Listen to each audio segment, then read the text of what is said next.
Why do most strokes happen while you're asleep, not while you're awake and active?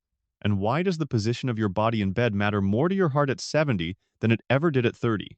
It sounds like bad luck, or genetics, or something nobody can control. But it's none of those. Ask a cardiologist when strokes cluster, and the answer is always the same between 2 and 6 inches the morning. While you're lying still, while your blood is at its thickest, while your heart is running on a skeleton crew, today I'll reveal 7 reasons the way you sleep is either protecting or quietly damaging your heart. And the number one change, it might completely transform how you feel every morning. Do me a favor right now, what position did you wake up in this morning? Back, stomach, right side, left side? Type it below. Most people have never paid attention, and that's exactly the problem. I'm Dr. Walter Pembrook, and tonight, I'm going to show you something no doctor has time to explain in a 5-minute appointment, the direct connection between the way your body lies in bed and the way your heart performs for the next 8 hours. No jargon, no expensive equipment. Just the plain physics of how your sleep position either helps or quietly exhausts the heart that's been keeping you alive for 60, 70, 80 years. We'll start with the 3 positions that are silently damaging your circulation and end with the one simple change that could protect your heart starting tonight. Let's begin with the position most seniors never question. Reason #7 stomach sleeping. The position that crushes your heart for 8 hours. If you sleep on your stomach, I need you to understand what's happening inside your chest every single night. When you lie face down, your entire body weight presses your chest cavity into the mattress. Your heart sitting right behind your breastbone is caught in a mechanical vice. It's trying to expand and fill with blood from the inside while being compressed by your own weight from the outside. A study in the Journal of Applied Physiology found that stomach sleeping can reduce cardiac output by as much as 23%. That means your heart is pumping nearly a quarter less blood with every beat for 8 hours straight. At the same time, the workload on your left ventricle increases by 18%. Your heart is working harder and accomplishing less every single night, but the damage doesn't stop at your chest. To breathe while lying on your stomach, you have to turn your head to one side. And when you do, you're partially compressing the vertebral arteries, the vessels that carry oxygenated blood to the back of your brain. In a younger body, this compression is a minor inconvenience. In a body over 60 with stiffer arteries and reduced blood flow, it's a stroke risk factor that research has directly linked to cerebrovascular events in older adults. Think of it this way. Imagine asking someone to breathe through a straw while lying under a heavy blanket. The air gets through barely, but the effort is enormous. That's what your heart is doing every night you sleep on your stomach. It's pumping through a system that's being squeezed from the outside while the arteries feeding your brain are being kinked at the neck. One of my patients, a 4-year-old retired carpenter from Michigan, had been a stomach sleeper his entire adult life. He came to me complaining about waking up every morning with a pounding headache and numbness in his left arm. His wife said he looked gray in the mornings. His doctor had checked his blood work, his heart rhythm, his medication, everything came back normal. When I asked him how he slept, he said, "On my stomach. Same way I have since I was 20. We changed nothing except his sleep position." Within 2 weeks, the headache stopped. The numbness disappeared. The color came back to his face. Dr. Pembrook, I spent 54 years crushing my own heart in my sleep, and nobody ever told me to stop. 54 years. And it took one conversation to fix it. What to do instead? If you're a lifelong stomach sleeper, the transition won't happen overnight. Start by placing a body pillow along your front. It creates a physical barrier that prevents you from rolling face down. Within a week, most patients adjust. Your heart has been fighting your mattress for decades. Tonight, give it permission to stop. Now, if stomach sleeping crushes your heart, wait until you hear what lying flat on your back does to your breathing and why your heart pays the price. Reason #6 flat back sleeping. The sleep apnea trigger nobody warned you about. Sleeping on your back feels neutral, natural, like the default position your body was made for. And for a younger person, it might be fine. But after 60, flat back sleeping becomes the primary driver of something far more dangerous than a bad night's rest obstructive sleep apnea. Here's what happens. When you lie completely flat, gravity pulls the soft tissues at the back of your throat downward. Your tongue slides back. Your airway narrows. And at some point during the night, that airway closes completely. You stop breathing, not for a second, for 10 seconds, sometimes 30, sometimes over a minute. Every time your breathing stops, your blood oxygen crashes. Your brain, sensing a life-threatening emergency, triggers a massive adrenaline surge to force you awake just enough to gasp for air. Your heart rate spikes. Your blood pressure explodes upward. Then you fall back to sleep, and it happens again. And again, dozens of times a night, sometimes hundreds. You never fully wake up, but your heart does. Every single time. These repeated micro spikes in blood pressure cause microscopic tears in your vessel walls. And those tiny tears become the perfect landing strips for arterial plaque. Year after year, the damage accumulates, thickening your artery walls, narrowing the passages, and increasing your risk of a clot that blocks blood flow to your brain. A study of 14,000 seniors found that those who slept completely flat on their backs had a 39% higher rate of major cardiovascular events compared to those who used upper body elevation. Not a small difference. A life and death difference. One of my patients, a 70-year-old retired schoolteacher from Alabama, had been sleeping flat on her back for as long as she could remember. She woke up every morning exhausted, headaches, dry mouth, brain fog that lasted until noon. Her husband said she snored like a freight train and sometimes stopped breathing mid-snore. She assumed it was just how sleep worked after 70. A sleep study revealed she was stopping breathing 62 times per night. Her heart had been absorbing 62 emergency jolts every single night, and she never felt a thing. Dr. Pembrook, I thought being tired in the morning was just what being 70 feels like. It's not. It's what sleep apnea feels like. And flat back sleeping was making it worse every single night. What to do instead? If you must sleep on your back, elevate your upper body by 15 to 20 degrees using a firm wedge pillow or bed risers under the head of your frame. This changes the angle of gravity on your throat and keeps your airway open. But ideally, transition to side sleeping. Your airway stays clear, your heart stays calm, and those 62 jolts drop to near zero. And this brings us to the position that surprises most people because it feels like you're already doing the right thing. Reason #5, right side sleeping. The hidden conflict between your heart and your liver. You stopped sleeping on your stomach. You stopped sleeping flat on your back. You shifted to your side. You thought you were safe. But if you're sleeping on your right side, your heart is still fighting a battle it doesn't need to fight. Here's why, and it comes down to pure anatomy. Your heart doesn't sit in the center of your chest. It sits slightly to the left. And the aorta, the largest artery in your body, the highway that carries blood from your heart to every organ, curves to the left as it exits. When you lie on your right side, your heart has to pump blood uphill, against gravity, through an aortic curve that's now angled in the wrong direction. It's like trying to push water through a garden hose that's been bent upward at the opening. The water gets through, but the pump has to work significantly harder to make it happen. And there's a second problem most people never consider. Your liver, the heaviest organ in your abdomen, sits on your right side. When you sleep on your right, the full weight of your liver presses upward against your heart.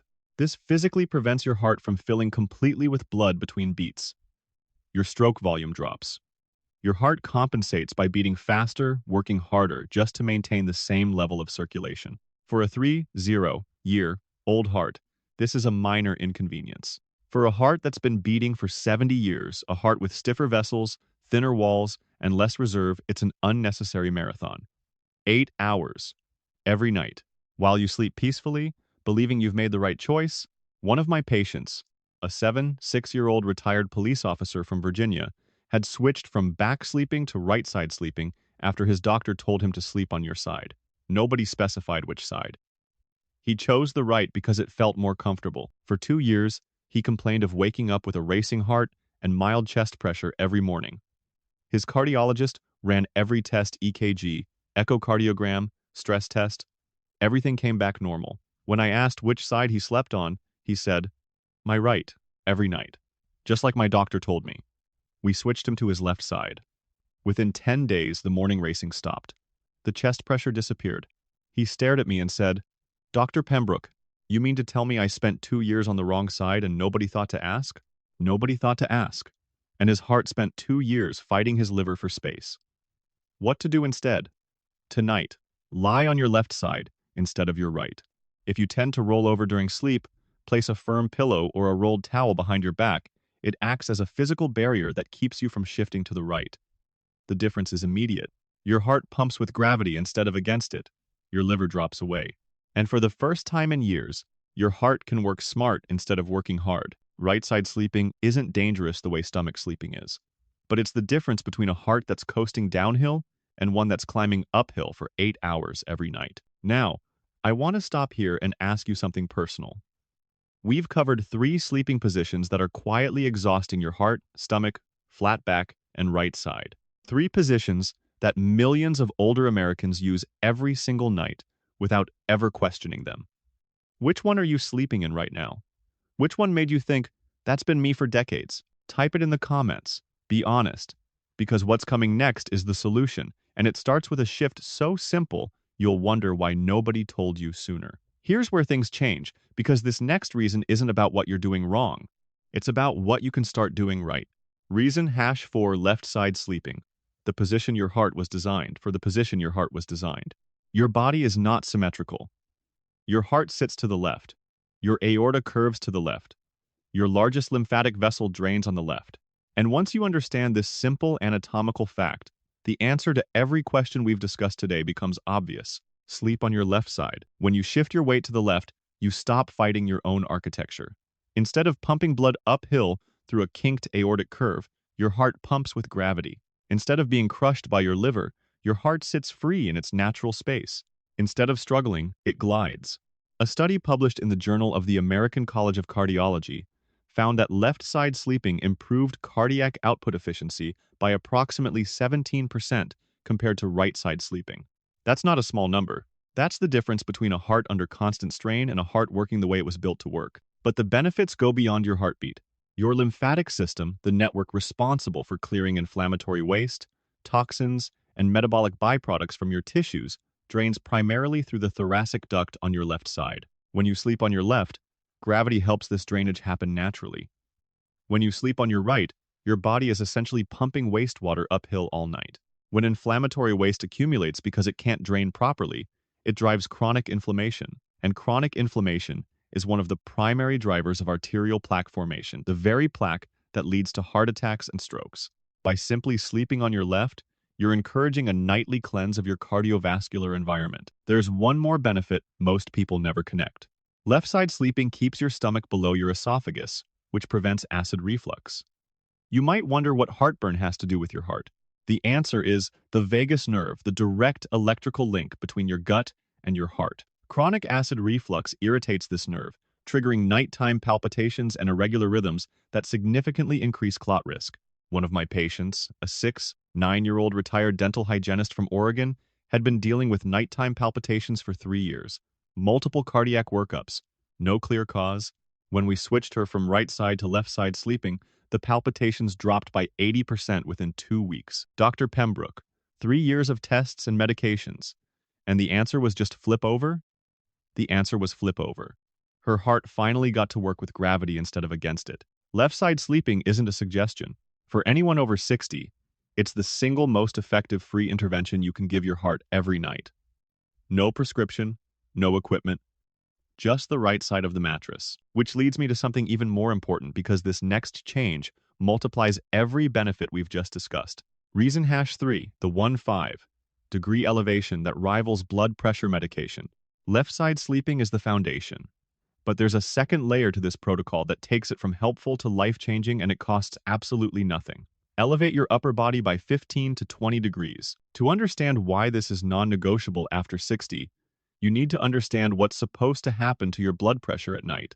In a healthy cardiovascular system, your blood pressure dips by 10 to 20% while you sleep. Cardiologists call this the dipping phenomenon. It's the recovery window your heart and arteries need to rest, repair, and prepare for the next day. But many seniors lose this dip entirely. They become non-dippers, their blood pressure stays high or actually rises during sleep. Research in the journal Hypertension has shown that non-dippers have a 2.5 times higher risk of a stroke or heart attack than those whose pressure dips as it should. Here's what elevation does. When you lie completely flat, all the fluid in your body redistributes, increasing the volume of blood returning to your heart and raising pressure in the vessels of your brain. By lifting your torso just 7 to 9 inches, you change the pressure gradient.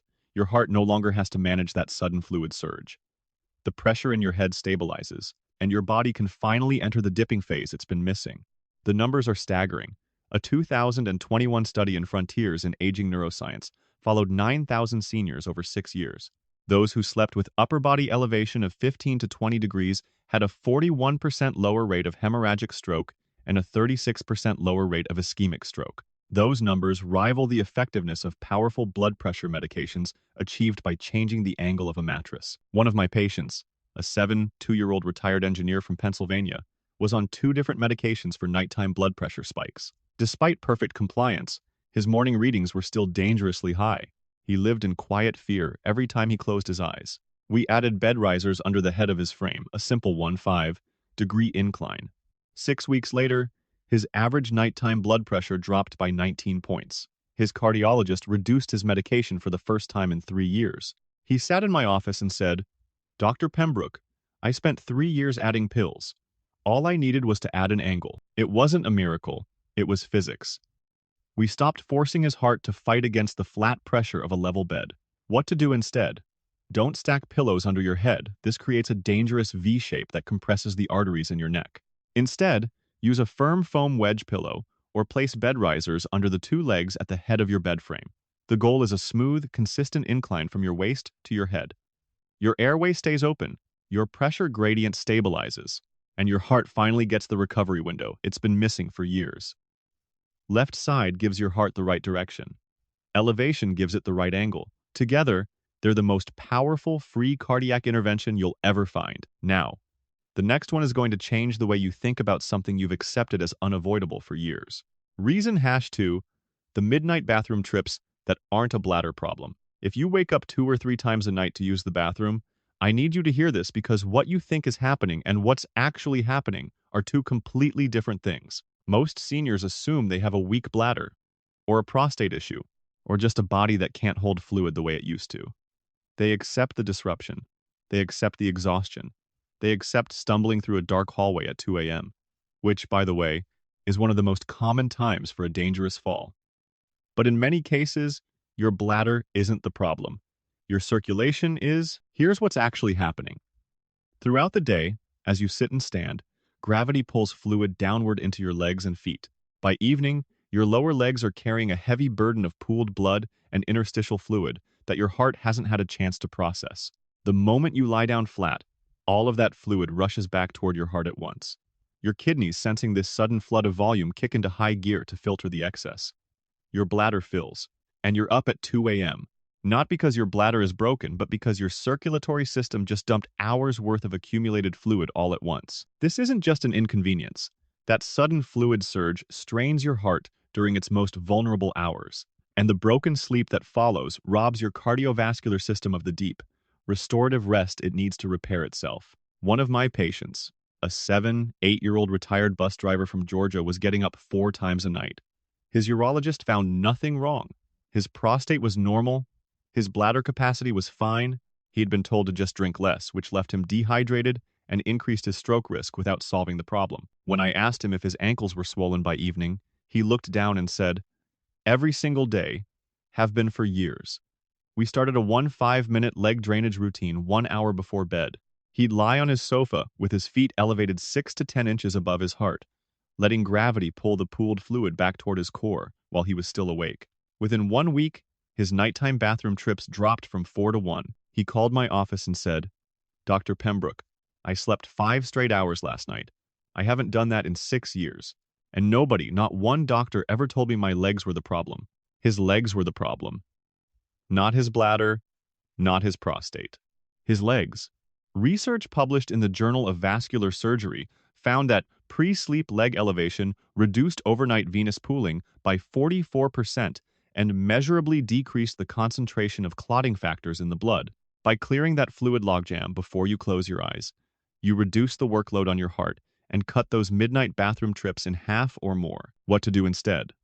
1 hour before bed, lie on your back on the sofa or bed and elevate your feet 6 to 10 inches above heart level. Lean them against a wall or stack firm pillows under your calves. Stay there for 15 minutes. That's it. You're using gravity to drain the day's fluid while you're still awake, so your heart doesn't have to deal with it at 3 a.m. Your bladder has been taking the blame for years. Tonight, let your legs take responsibility. And now we come to the most important reason of all, the one that ties everything together into a single protocol your heart has been waiting for your entire life. Reason Hasson, the nighttime perfect storm you've been sleeping through for decades. We've talked about each risk separately, Stomach sleeping crushing your heart, flat back sleeping triggering apnea, right side sleeping forcing your heart to pump uphill, the missing elevation that erases your recovery window, the fluid surge that wakes you at 2 a.m. and strains your heart at its most vulnerable hour. But here's what I need you to understand. These risks don't take turns. They stack, they pile on top of each other every single night between midnight and 6 a.m. And they converge with a biological reality most seniors have never been taught. After 60, your body produces nearly 50% less nitric oxide, the molecule that tells your blood vessels to relax and open. This means your arteries are naturally tighter, stiffer, and less responsive during the hours when your heart needs them to be at their most flexible. At the same time, your blood is thickening. You stopped drinking water hours ago. Fluid is pooling in your legs. Your platelets are getting stickier. Your blood is moving more slowly through vessels that are already narrower than they should be.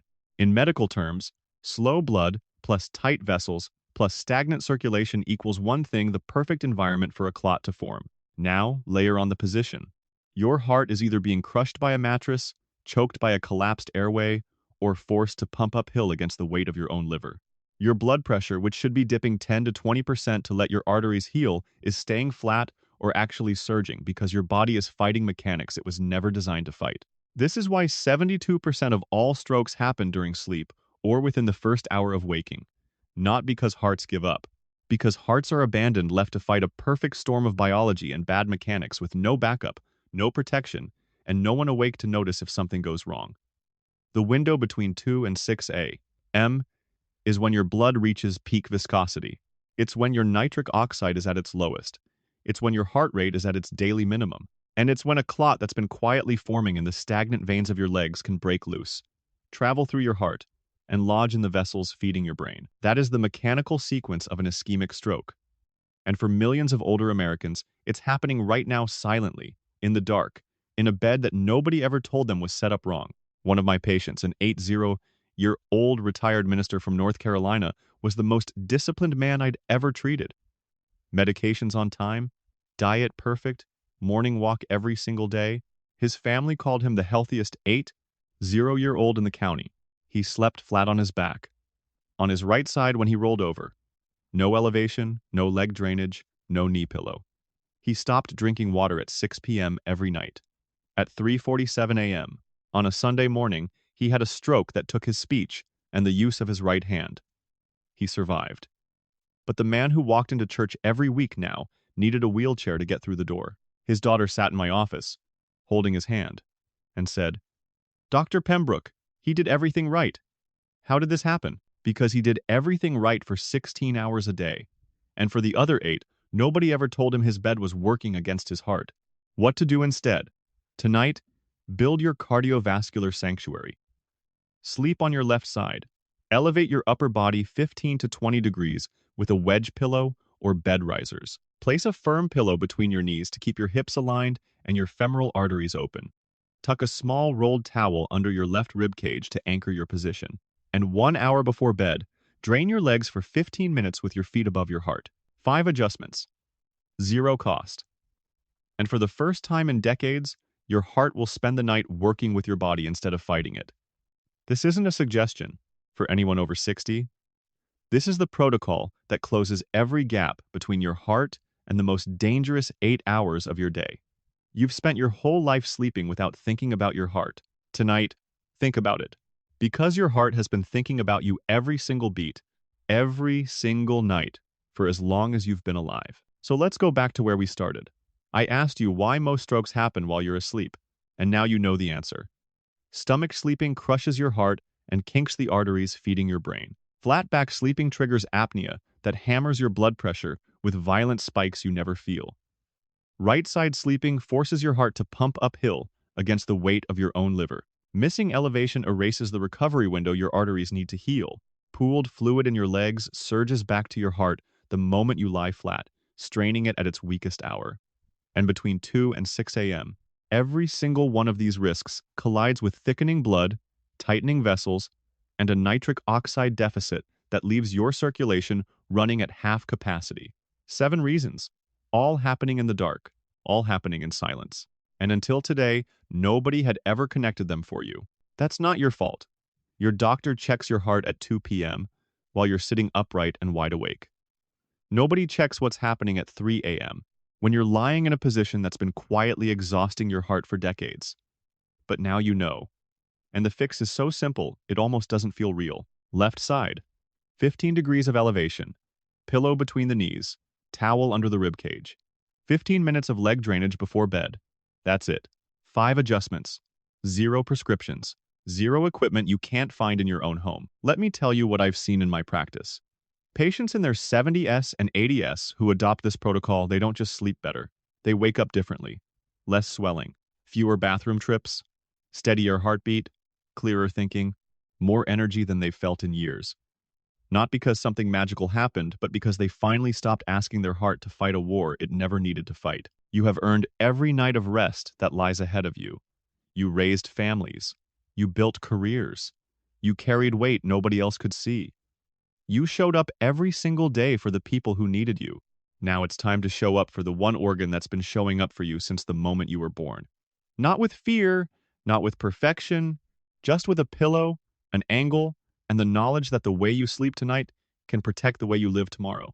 Your heart has never taken a night off.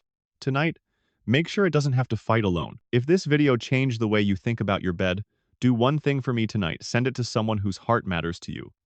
A spouse who sleeps on their stomach. A parent who wakes up exhausted every morning. A neighbor who gets up 4 times a night thinking it's their bladder. A friend who's been sleeping flat on their back for 50 years without anyone telling them to stop. Because the person who needs this most might be lying down tonight in a position that's quietly exhausting the heart that's kept them alive for 7 decades. Leave a comment below with the word LEFT so I know you're switching sides tonight. That one word might be the reason someone scrolling past this video decides to watch it. And if you haven't already, subscribe to Dr. STH2 Main, Walter Pembrook, and tap that notification bell. Every week, I share the health truths older Americans deserve: no jargon, no fear, just honest answers from a doctor who treats you like family. I'm Dr. Walter Pembrook. Sleep on your left, stay elevated, and protect the heart that's been protecting you your whole life. I'll see you in the next one.